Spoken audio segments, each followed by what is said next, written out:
Hello बच्चों, चलिए प्रश्न को देखते हैं। हमारे शरीर में अस्थि मज्जा कोशिका की एनाफेज अवस्था में प्रत्येक क्रोमोसोम में हमारे पास दिए हुए विकल्प है। विकल्प ए 2 क्रोमेटिड होते हैं, विकल्प बी कोई क्रोमेटिड नहीं होता, विकल्प सी केवल एक क्रोमेटिड होता है, विकल्प डी अनेक क्रोमेटिड होते हैं। प्रश्न की मुख्य अवधारणा है इस प्रश्न की मुख्य अवधारणा है अस्थि मज्जा कोशिका की एनाफेज अवस्था। अस्थि मज्जा कोशिका की एनाफेज अवस्था। देखिए यहाँ पर अगर हम बात करें कि जो अस्थि मज्जा कोशिका में एनाफेज अवस्था होती है, तो एनाफेज अवस्था में देखिए क्या होता है। एनाफेज अवस्था में क्या होता है कि यहाँ पर जो गुणसूत्र होते हैं वह क्या जाते हैं, टूट जाते हैं। यहाँ पर क्या देखा जाता है कि गुणसूत्र क्या जाते हैं, टूट जाते हैं। देखिए यहाँ पर क्या होता है, यहाँ पर गुणसूत्र किस पर लगे होते हैं, गुणसूत्र लगे होते हैं तर्कु तंतु पर। देखिए गुणसूत्र किस पर लगे होते हैं, ये किससे जुड़े होते हैं, ये तर्कु तंतु से जुड़े हुए होते हैं। तो तंतु क्या होता है, यह विपरीत दिशा की ओर जाने लगता है।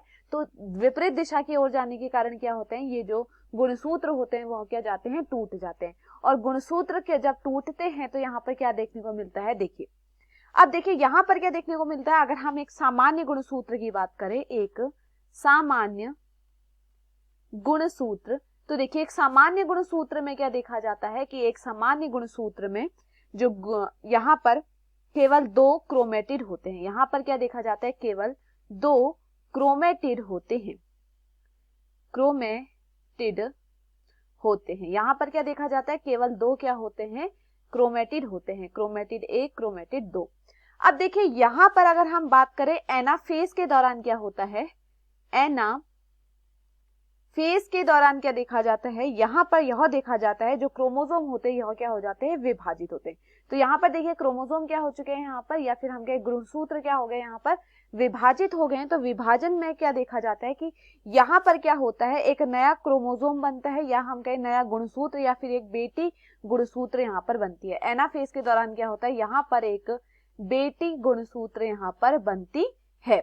अब देखिए यहाँ पर क्या देखा जाता है, यहाँ पर जो गुणसूत्र होता है, गुणसूत्र केवल यहाँ पर क्या देखा जाता है, यहाँ पर गुणसूत्र में केवल एक क्रोमेटिड देखा जाता है। यहाँ पर क्या देखा जाता है, गुणसूत्र में केवल एक क्रोमेटिड देखा जाता है। यानी यह किस प्रकार होता है, इस प्रकार होता है।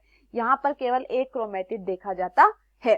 तो चलिए विकल्पों को देखते हैं। विकल्प में क्या कहा गया है, 2 क्रोमेटिड होते हैं, तो यह गलत होता है। 2 क्रोमेटिड सामान्य गुणसूत्र में होता है, परंतु एनाफेज के दौरान यह टूट जाते हैं, तो यहाँ पर 2 क्रोमेटिड नहीं होते हैं। विकल्प बी दिया गया है कोई क्रोमेटिड नहीं होता, तो यह तो पूर्ण तरीके से गलत होता है। विकल्प सी दिया गया है केवल एक क्रोमेटिड होता है, तो यह यहाँ पर क्या है, सही है। विकल्प डी दिया गया है अनेक क्रोमेटिड होते हैं, तो यह भी यहाँ पर क्या है, गलत है। तो दिए हुए विकल्पों में हमारा सही विकल्प है विकल्प सी। मैं आशा करती हूँ आपको समझ में आया हो। धन्यवाद।